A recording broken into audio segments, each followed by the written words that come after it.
but have there been any players early on this year that you feel have improved from last season?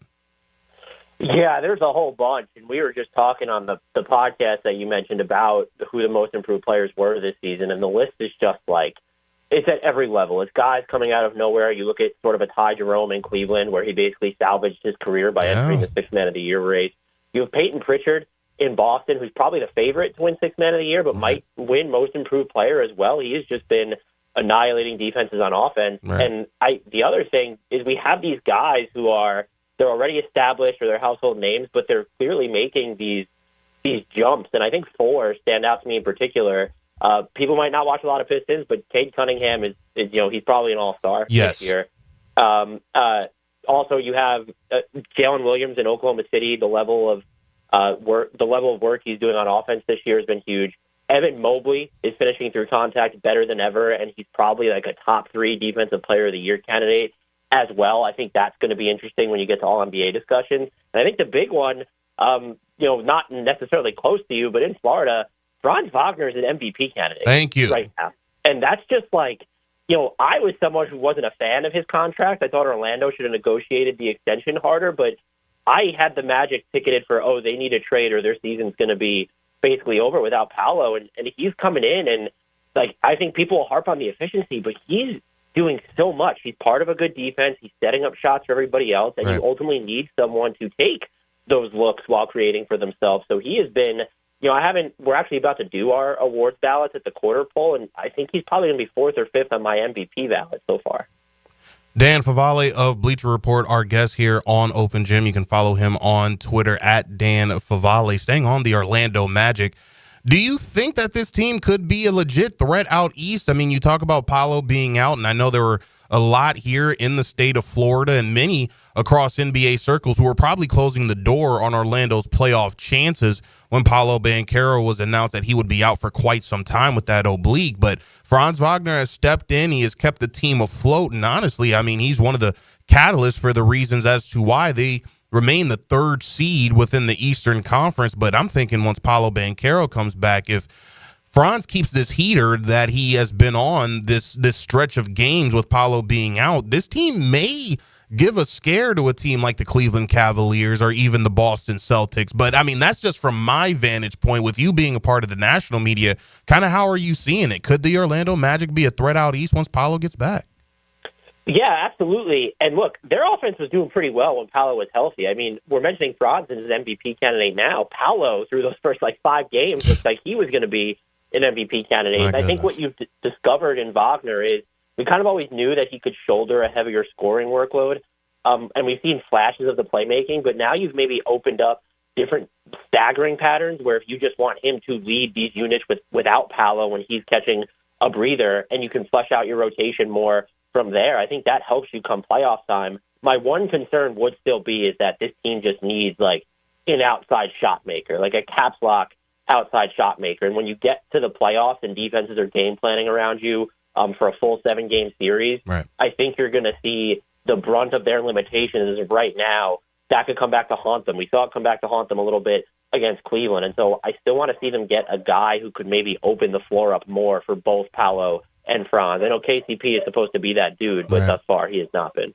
Absolutely. They definitely do need another shooter around them, somebody who can definitely open up the floor if they have any chance of making a deep playoff run this season. Outside of the Orlando Magic, for you, Dan, I mean, I know they've been one of the feel-good stories to open up the regular season, but has there been another team for you that's been a surprise, whether good or bad? I mean, because I look at the Philadelphia 76ers, and they've surprised me greatly because I didn't think they would have such a bad start. And then on the other end, when I'm talking about a team that's been a nice surprise, I look at the Houston Rockets on that short list where I thought they would make the playoffs, but I didn't think they'd have such a hot start that they're having right now. So for you, has there been any team that's surprised you to open up the regular season? Yeah, I think you named them, Houston, having the second best record in the Western Conference right now. We kind of always had a feeling after watching them last year their defense would be great, but they've been able to kind of hold serve on offense despite not having a ton of shooting themselves. Jalen Green, after an okay start, has been borderline detrimental to them.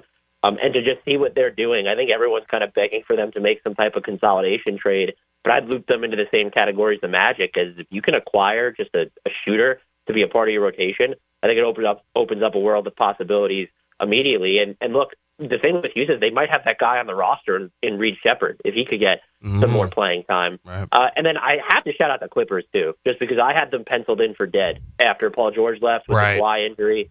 They have like one of the 5 best defenses in basketball, being 6th in the West. Given the schedule that they face, they picked up a couple big victories. And you also mentioned the Memphis Grizzlies dealing with injuries again, and they're still just floating around the top 5 or 7 on both offense and defense. They continue not to make sense in the best possible way. And so they've definitely been a team that's surprised me relative to what they've been going through. Final couple of moments with Dan Favale of Bleacher Report. He's also the host of the Hardwood Knocks Show. Make sure to follow him on Twitter at Dan Favale.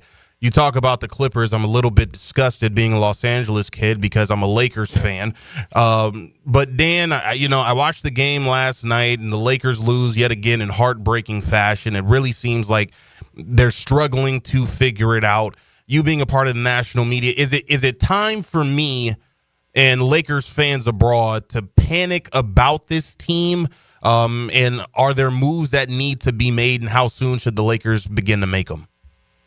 Yeah, I think it's time to panic in the sense that moves needed to be made like 2 years ago, and they just never made them. And so I don't understand what the front office's vision was for what they've built, where it's basically you change the head coach and don't really make any material additions to the roster outside of Dalton Connect and then maybe a healthier Gabe Vincent, and you were expecting to be better than a team that would have a bunch of up and down games, So I tend to not be worried about LeBron. I think he even saw in the loss to Atlanta, like, okay, this guy, he still has it. He went through a rough stretch. We're just inclined to read more into it when he's older. But they need to go out, and at minimum, they need another type of big man to either play beside or back up Anthony Davis.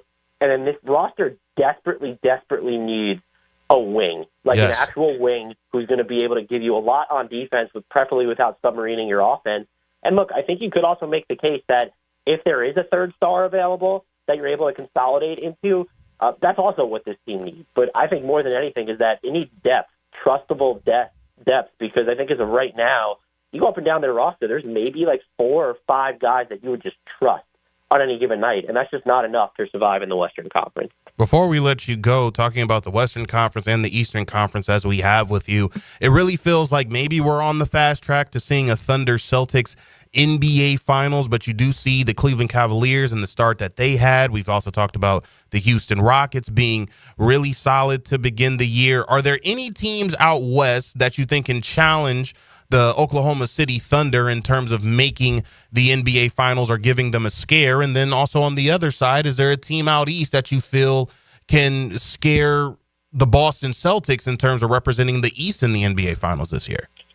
I think the East is the easiest one for me. It's Cleveland right now. They don't even have Max Strus back, and they're kind of ripping. I know they had those 2 losses to the Hawks, but then you come back and beat the Celtics. And look, I think they could probably use another combo forward like a Dorian Finney-Smith or Larry Nance Jr. Right. They have the ability to go out and trade from one of those guys too. So I think they're clearly the biggest threat to Boston in the East. In the West, it's a little tougher, but I still think it's the Dallas Mavericks that beat them last year. Even as they were struggling, they're hovering around the top 10 in defense. Kyrie Irving's probably been an all-NBA player so far this season. Luka now looks a little bit healthier. He's been playing off the ball more as well. And now you've gotten better stretches from a P.J. Washington, from a Spencer Dinwiddie, even from a Quentin Grimes. I know Klay Thompson has not necessarily panned out as they would have liked, but this team is deep. They are huge.